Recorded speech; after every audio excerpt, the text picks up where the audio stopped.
ഈശോ മിശിഹായിക്ക് സ്തുതിയായിരിക്കട്ടെ. ഇന്നത്തെ വചനഭാഗം 1 തിമോത്തിയോസ് 6 അധ്യായം 10 വാക്യം. എന്തെന്നാൽ ധനമോഹമാണ് എല്ലാ തിന്മകളുടെയും അടിസ്ഥാന കാരണം. ധനമോഹത്തിലൂടെ പലരും വിശ്വാസത്തിൽ നിന്ന് വ്യതിചലിച്ചു പോകാനും ഒട്ടേറെ വ്യതകളാൽ തങ്ങളെ തന്നെ മുറിപ്പെടുത്താനും ഇടയായിട്ടുണ്ട്. പ്രിയമുള്ളവരെ, ഇന്നത്തെ വചനഭാഗത്തിൽ ഈശോ നമ്മോട് പറയുകയാണ്, എല്ലാ തിന്മകളുടെയും അടിസ്ഥാനം ധനമോഹമാണ്.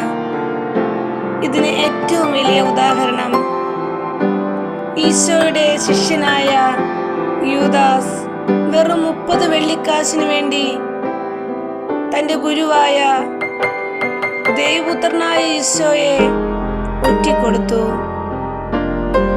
ഈ കാലഘട്ടത്തിലും പല സ്നേഹബന്ധങ്ങളും സഹോദര ബന്ധങ്ങളും തകർന്നടിയുന്നത് പണത്തിന്റെ പേരിലാണ്. ഈശോ ആഗ്രഹിക്കുന്നത് പരസ്പരം സ്നേഹത്തിൽ ജീവിക്കുക എന്നതാണ്. ഈശോയുടെ ആഗ്രഹമനുസരിച്ച് ദൈവസ്നേഹത്തിൽ അടിസ്ഥാനമിട്ടുകൊണ്ട് നമുക്ക് ജീവിക്കാൻ പരിശ്രമിക്കാം. നമുക്ക് പ്രാർത്ഥിക്കാം. നല്ലവനായ ഈശോയെ,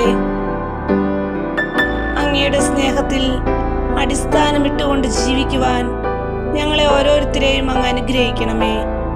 പരിശുദ്ധ അമ്മേ, ദൈവമാതാവേ, സകല വിശുദ്ധരെ ഞങ്ങൾക്ക് വേണ്ടി മധ്യസ്ഥം വഹിച്ച് പ്രാർത്ഥിക്കണമേ. നിത്യം പിതാവിനും പുത്രനും പരിശുദ്ധാത്മാവിനും നാമത്തിൽ ആമേൻ.